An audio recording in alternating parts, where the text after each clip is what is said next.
La radio qui vous parle de NBA, c'est Radio Off Basket. Le basketball, c'est mieux à la radio. Bonsoir à tous ou bonjour si vous écoutez ce retour sur la rencontre entre les Raptors et les Memphis Grizzlies.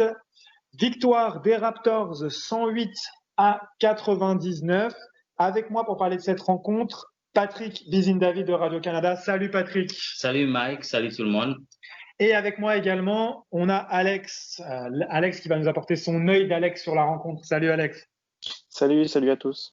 Alors, comme on fait après chaque rencontre, avant d'aborder les points positifs et les points négatifs, juste une réaction à chaud sur ce match. Alex, tu peux commencer. Quel est ton sentiment sur ce match ? C'était un match assez plaisant, je dois avouer, même si ça a été compliqué au début. Le premier quart-temps a été très très compliqué. Le fait que Toronto puisse valider la deuxième place et en même temps que Memphis puisse valider sa place dans le play-in, en fait, c'était s'ils gagnaient ce soir, ils étaient assurés de terminer au moins 9e. Donc il y avait un vrai enjeu sur ce match, donc ça se sentait dans le jeu et dans l'intensité qui a été mise par les deux équipes, donc c'était assez plaisant à regarder. Qu'est-ce que tu as pensé de la rencontre ? Oui, c'est exactement ça. C'était un bon match, surtout que on savait que les Raptors devraient rebondir après la défaite plutôt contre Boston. Donc ils ont dû faire, même si le premier quart-temps était un peu dur pour eux, mais non seulement ils ont rebondi, ils ont gagné et puis ils ont assuré la deuxième place. Donc ça c'est très positif pour l'équipe. Parfait, merci Patrick. On va tout de suite passer à notre analyse habituelle où on se prend pas vraiment la tête à aller très loin. On va faire les points positifs, les points négatifs. Et moi, je vais essayer un peu s'il y a des choses que je vois en plus d'ajouter un petit peu ou donner des stats, des choses comme ça. Alex, est-ce que tu veux commencer ? Quels sont pour toi les points positifs sur cette rencontre ? L'aspect défensif, notamment sur le quatrième quart-temps, la fin du match où les Grizzlies revenaient vraiment fort et ils faisaient vraiment le push pour essayer d'accrocher l'overtime. C'est la défense en fait qui a sauvé Toronto et notamment Fred VanVleet qui est extrêmement sous-estimé sur son impact défensif. C'est d'une violence absolue. Donc je pense que c'est vraiment la chose à retenir ce soir, c'est que même si le match est difficile, Toronto a cette faculté de se dire ok, ça rentre pas, on va faire en sorte que là-bas aussi ce soit le plus compliqué possible et d'essayer d'avoir les possibilités en contre-attaque pour se remettre en rythme. Oui, et Fred VanVleet qui en est à sa deuxième interception victorieuse. On s'en rappelle dans le match face au Heat. Dans le match face au Heat, c'est lui qui vole la balle à Jimmy Butler sur la passe, sur l'entry pass comme on dit. Et c'est vrai que je suis totalement d'accord avec toi. Le travail défensif de Fred VanVleet n'est pas assez souvent mis en avant. Et le travail défensif de Fred VanVleet quand il se retrouve en mismatch surtout, parce qu'encore une fois, il est face à Tolliver. Et Tolliver qui a le malheur de baisser sa balle 3 secondes. Et VanVleet avec ses mains rapides qui lui piquent la balle pour sceller le sort du match. Je suis tout à fait d'accord avec toi. VanVleet, il termine à 4 interceptions, 2 contre. Il termine à 2 contre ? Apparemment. Oui, 2 contre. Je pense que c'est sur les step-out, sur les tirs à 3 points. On n'a pas dû le voir. Je pense qu'il doit les toucher. Mais oui, exact. Impressionnant. Pour donner la stat, la ligne de stats finale de VanVleet, il finit avec 14 points. 14 points, 5 passes, 4 interceptions et 2 contre. Donc, que lui demander de plus C'est ça. En tout cas, défensivement, c'était impressionnant. Il a moins shooté à 3 points. Aujourd'hui, il est qu'à 1 sur 3. Après, il n'a pas pris énormément de shoot non plus. C'était pas vraiment le jeu. C'est vrai qu'avec l'absence de Jaren Jackson Jr., il fallait jouer beaucoup à l'intérieur. Donc, effectivement, le jeu offensif de VanVleet n'était pas forcément la priorité pour l'équipe. Ouais, et on va revenir sur les points dans la raquette. Au final, on n'a pas forcément marqué beaucoup. On est à 32 points contre 42 pour les Grizzlies, 16 sur 26 à l'intérieur. Ça n'a pas beaucoup scoré à l'intérieur finalement. Parce que c'est vrai que les paniers de Ibaka ou Gasol étaient plus à mi-distance. Patrick, je te passe la parole. Quels sont les points positifs pour toi sur cette rencontre ? Le premier point, c'est d'abord la victoire. Ils ont assuré. Donc là, il fallait qu'ils le fassent. Deuxième, c'est la performance de Pascal quand même. Après un match très, très difficile contre Boston. Là, il met 26 points. Et puis, un énorme quatrième quart-temps pour lui. Il a su assurer les 2 tirs à 3 points vers la fin. Et puis aussi, on a vu la défense qui est revenue. Ils ont su quand même fermer l'intérieur. Ils ont, même si des fois il y avait des tirs à 3 points réussis, c'était des tirs plus ou moins contestés. Donc là, on a vu l'équipe des Raptors qu'on a l'habitude de voir. Et puis, ils ont quand même aussi réussi à avoir JB avec 0 points. C'est quand même pas mal. Donc ça, c'est quelques points positifs que j'ai vus, mais c'est le plus grand étant la victoire. Pour revenir un peu sur la défense, c'est quand même un match assez exceptionnel au niveau des interceptions parce que si on regarde, on a Van Vliet à 4 interceptions, Laurie à 4 interceptions, Anunoby à 3 interceptions et Ibaka à 3 interceptions. Et ça fait 17 interceptions dans un match. Je ne sais pas si on a déjà vu ça. En fait, c'était un match avec beaucoup de balles perdues au final parce que nous, on en perd 25. C'est l'un des points négatifs. On va peut-être l'aborder après. Mais les Grizzlies en perdent 22 et on a 14 interceptions à 17. C'était un peu foufou par moment. Qu'ajouter de plus? Est-ce que tu vois un truc à ajouter sur les points positifs, Alex? Non, après, il y a toujours le banc qui est pour moi extrêmement important, toujours. La Ibaka qui termine encore en double-double. L'entrée de Matt Thomas aussi a fait du bien. En fin de premier quart, quand on sentait que ça rentrait pas trop, ça a fait du bien. Ça a fait plaisir aussi de voir quelques minutes de Chris Boucher. Donc, non, ça fait partie des petits points positifs, je dirais, à retenir. Oui, moi j'ajouterais le match de Norman Powell quand même, qu'on a retrouvé très agressif. Il Et a fait du bien en premier quart, ouais. Beaucoup de bien, et il met 16 points. Je crois qu'il met 14 de ses 16 points en première mi-temps. Oui, c'est ça. Il a eu le gros run en deuxième quart, il me semble, là où c'est lui qui marquait tout. Contre-attaque, tout ça. Pas grand-chose à ajouter. Qu'est-ce qu'on peut regarder? Contre-attaque, 12-7 pour les Grizzlies. C'est eux qui ont été plus... On a perdu beaucoup de balles sur les contre-attaques, c'est ça qui fait... On a perdu beaucoup trop de ballons, ouais. Nick Nurse l'a souligné, il n'avait pas trop d'explications là-dessus. Bon, après, il a dit de toute façon ce qui comptait, c'était la victoire, peu importe la manière un peu ce soir. Et finalement, la manière est pas si mal que ça parce que défensivement, c'est encore très solide. Et puis, on a vu cette chose un peu... En fait, il y a souvent deux scénarios au match des Raptors. C'est soit on fait soit on a de l'avance déjà en troisième quart et on se laisse remonter et après généralement en quatrième quart ça va mieux. Mais il y a également le scénario où troisième quart on fait un bon troisième quart, en quatrième on confirme et milieu de quatrième on se fait un peu reprendre comme ce soir.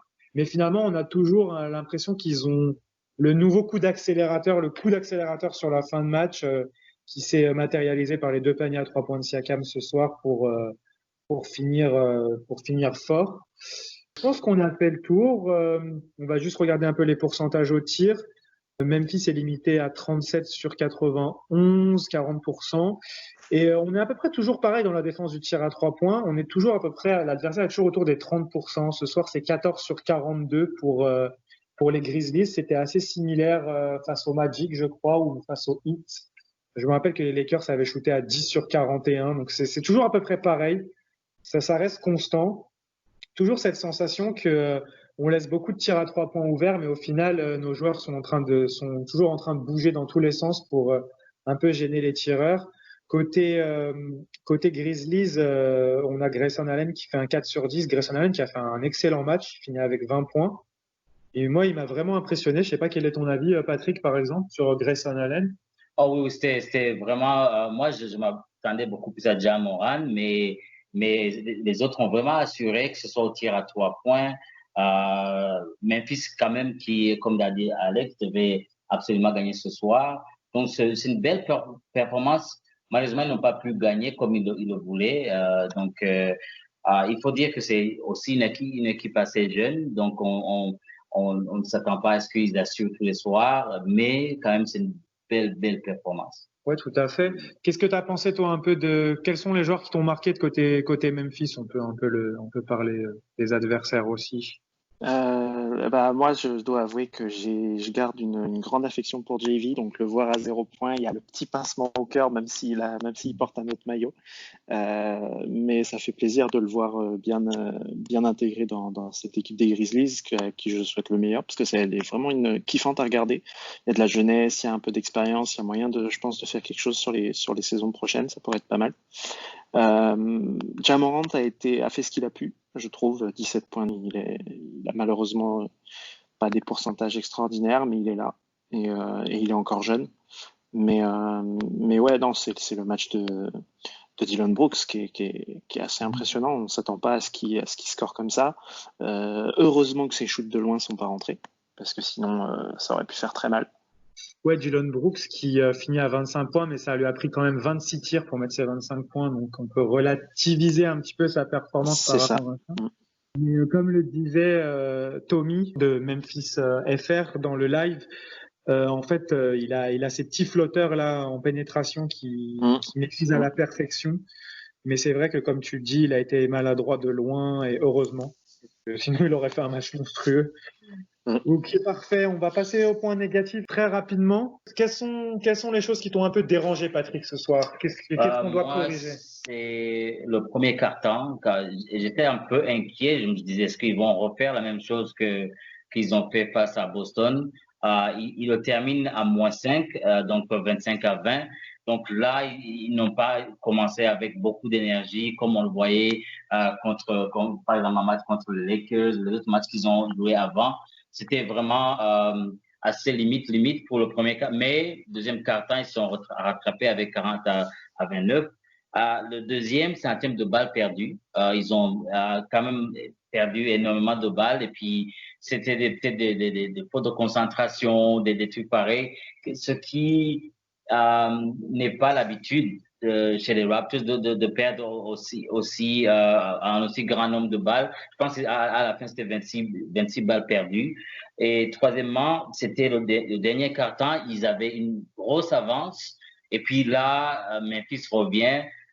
Si c'était pas les 2-3 points de Pascal Siakam qui ont ramené le momentum côté Raptors, on dirait qu'ils disaient, OK, on a gagné le match, on pense au match suivant, mais ils étaient un peu sloppy, comme on dit en anglais, au quatrième quart-temps. Heureusement, à la fin, ils ont quand même assuré la victoire. Mais sinon, c'est des choses qu'ils devront revoir, surtout face à des équipes fortes en playoffs. S'ils perdent autant de ballons en playoffs, ça va être très, très cher pour les Raptors. Est-ce que tu as quelque chose à ajouter, Alex? Ouais, je crois qu'on est tous très déçus par le début de match de l'équipe. C'est malheureusement ce genre de choses peut arriver. Je veux dire, on a eu énormément de shoots ouverts qui sont malheureusement pas rentrés. Mais en face de ça, les Grizzlies n'ont pas pris énormément d'avance. Et avec le deuxième quart qui a été réalisé, Toronto est repassé devant et aura gardé le lead jusqu'à la fin du match. Donc ça, c'est un point positif. Mais c'est vrai que face à une équipe autre que Memphis, je pense notamment à des Bucks ou à des Celtics ou au Heat, ça peut être fatal. Ça peut être le genre d'équipe qui profite de cette faiblesse et ne te laisse juste pas revenir, quoi. Trouve les moyens de scorer juste ce qu'il faut pour gérer son avance et puis remporter un match facile. Donc c'est bien de réussir à réagir, à bloquer les offensives adverses pour essayer de se donner des possibilités en contre-attaque. Mais encore une fois, voilà, l'adresse c'est primordial et si on n'arrive pas à, parfois en début de match, les premières minutes, je me souviens, c'était on shootait pas autre chose que des 3 points. Et à un moment donné, si ça rentre pas, on essaye d'aller, je sais pas, provoquer quelques lancers. Faut scorer, quoi. Donc et le début de match, ça a été un peu compliqué. J'ai trouvé qu'on était un peu trop obnubilé par le 3 points. Mais voilà. Et puis sinon, on a beaucoup trop de pertes de balles. Ça, c'est dommage. C'est dommage parce qu'on a deux joueurs arrière qui maîtrisent bien les ballons et qui sont censés pouvoir nous permettre de gérer un petit peu mieux, mais après, ce ne sont pas des choses qui sont trop graves et qui ne sont pas réglables avant les playoffs.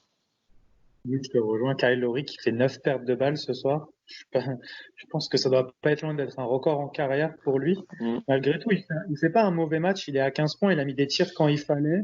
Il fait 8 passes, prend 7 rebonds. Il a 4 sur 12 au tir, 2 sur 9 de loin, mais on n'avait pas forcément besoin de lui plus que ça au scoring au final, mais dans la gestion, c'est vrai que ces 9 pertes de balles, ça fait vraiment tâche. Et je te rejoins également, et je l'ai remarqué déjà, c'est pas la première fois que on démarre un match en tirant à 3 points à tout va, sans aller chercher de joueurs à l'intérieur ou quoi que ce soit. C'est pas la première fois et c'est vrai que c'est bizarre. Ces Raptors qui commencent avec 7-8 tirs à 3 points pour démarrer le match et qui ne cherchent pas à aller à l'intérieur, à jouer sur Gasol ou à jouer sur Siakam. Siakam également parfois a trop tendance à trop s'écarter, mais c'est bien ce soir. Par contre, il l'a souligné en conférence de presse. Les journalistes l'ont souligné dans les questions. Il a plus commencé à l'intérieur et après, ensuite, s'est concentré sur son tir de loin. Et je pense qu'il y a des joueurs comme ça qui ont besoin de se mettre en confiance par leurs moves habituels avant d'aller tirer de loin. Je me rappelle au début de sa carrière, LeBron James, c'était beaucoup comme ça. On se rappelle que s'il commençait à artiller de loin d'entrée, il n'était pas forcément en rythme, mais après quelques paniers à l'intérieur ou quelques drives, c'était beaucoup mieux. Donc voilà, je pense qu'on a fait le tour de cette rencontre. On va faire rapidement une preview des Bucks, même si, comme je le disais hors antenne, je vais dire la même chose ici. Pour moi, le match des Bucks, maintenant, il a vraiment pas une grande importance, surtout que c'est un back-to-back. Pour moi, Nick Nurse ne devrait même pas faire jouer ses titulaires. Pour moi, on devrait laisser jouer les remplaçants et leur dire « Allez, faites vos preuves contre les Bucks ». Mais pour moi, les Bucks devraient faire exactement la même chose. Donc, pas vraiment besoin de faire une preview des clés de la rencontre, des choses comme ça, parce que moi, je n'attends pas grand-chose de ce match. Je ne sais pas si c'est la même chose pour toi, Alex. À mon avis, je crois que tu es sur la même longueur d'onde que moi. Ah non, complètement, il n'y a juste aucun intérêt, surtout qu'on est déjà en back-to-back. Donc déjà pour ça, c'est une première raison de mettre quelques joueurs au repos ou au moins de limiter les minutes.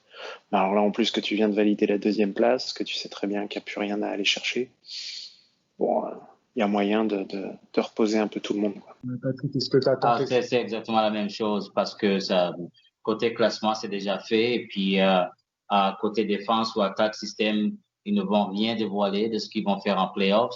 Donc, ce sera une occasion de peut-être de vous poser des gens, ou bien de tenter des choses qu'il n'a jamais tentées.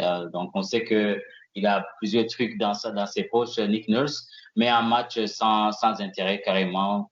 Je pense qu'on devrait avoir beaucoup, surtout les titulaires, d'avoir repos, ou bien les faire jouer juste le premier quart-temps et puis le reste de la partie, ils vont juste se reposer. Sans compter que par rapport à nos adversaires directs, je pense notamment à Philadelphie ou à Miami, on n'est pas trop touché par les blessures pour l'instant, mais on a vu Van Vliet lors d'un match sortir et rentrer directement au vestiaire. Là, Norman Powell, à un moment donné, a pris un mauvais coup de Ja Morant, je crois, au niveau du genou. Donc, il n'y a vraiment aucun intérêt à prendre un risque de se blesser, quoi. Ouais, on est tous d'accord là-dessus. On va pas aller plus loin, il n'y a pas besoin de faire plus de previews sur cette rencontre-là. On va regarder avec attention demain pour voir ce que ça donne, voir ce que Nick Nurse nous réserve. Voilà, je pense qu'il n'y a pas plus à dire. Merci les gars d'avoir participé et on se retrouve pour un prochain Dino Talk. Bonne soirée, bonne nuit et let's go Raptors! Let's go Raptors! Let's go! Lowry for three. Bang! Oh, it did not. It's over! It's over, ladies and gentlemen.